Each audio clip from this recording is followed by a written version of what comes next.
What he saith to you, do it. And the famine was over all the face of the earth, all across the globe. And Joseph opened all storehouses and sold unto the Egyptians. And the famine waxed sore in the land of Egypt.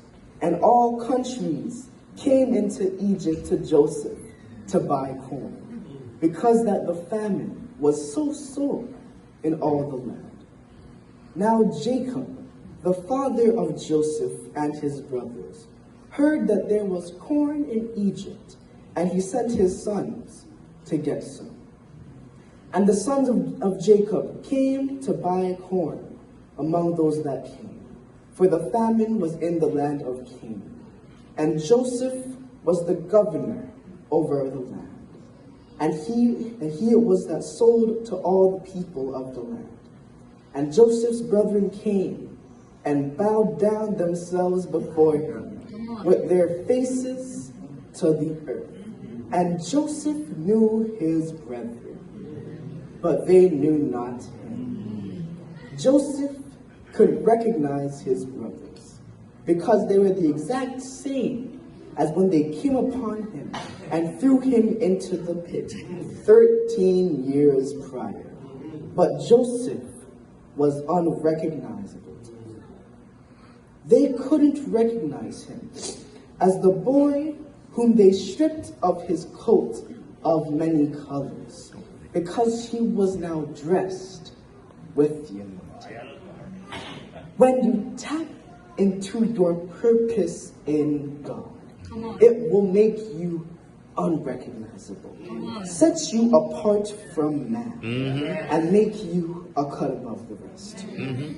I'm going to use an example. Shaq, Brother Shaq, come here, please. Yes. All right. Now, I want you to walk up and down. I don't want you to walk away. I want you to walk with your chest out and with your shoulders back, and keep your head up high and walk. All right. Now, Shaq is walking through the halls at school, and people are just watching him, and they're saying, "Who's that?" And then their friend says, "Oh, that's Shaq." He said, "What? That's Shaq? I can hardly recognize him." But it's because of the way that he carries himself. Thank you, Shaq. You have to sit down. Because of the way he carries himself.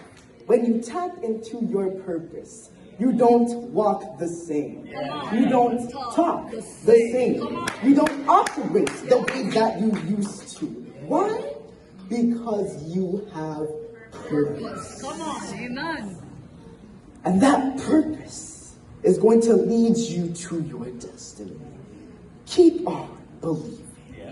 Keep on dreaming. Keep holding on to God's promise for you. And speaking of God's promises, much like God's promise of a son to Abraham, my father was promised a son. Lo and behold, here am I, Lord. The Lord also told my father that I would come with the power of Elijah. But there are some days when the power of Elijah does not feel so powerful. There are some days when my purpose does not feel so powerful. Some days when I don't feel like I am born for a purpose. Come on. But when those times come in your life, you just lift your eyes to the hills. Let me remind you where your help comes from. Your help comes from the Lord who made the heavens and the earth. From the same Lord who made your purpose. When you don't feel your purpose, look to the one who made your purpose. When you don't feel so powerful, look to the one who made you powerful. Amen. That is where your help comes from. That is where my help comes from. Today, and where it came from 15 years ago when I was born. Come on. For those of you who do not know my story, I was born 2 months premature with a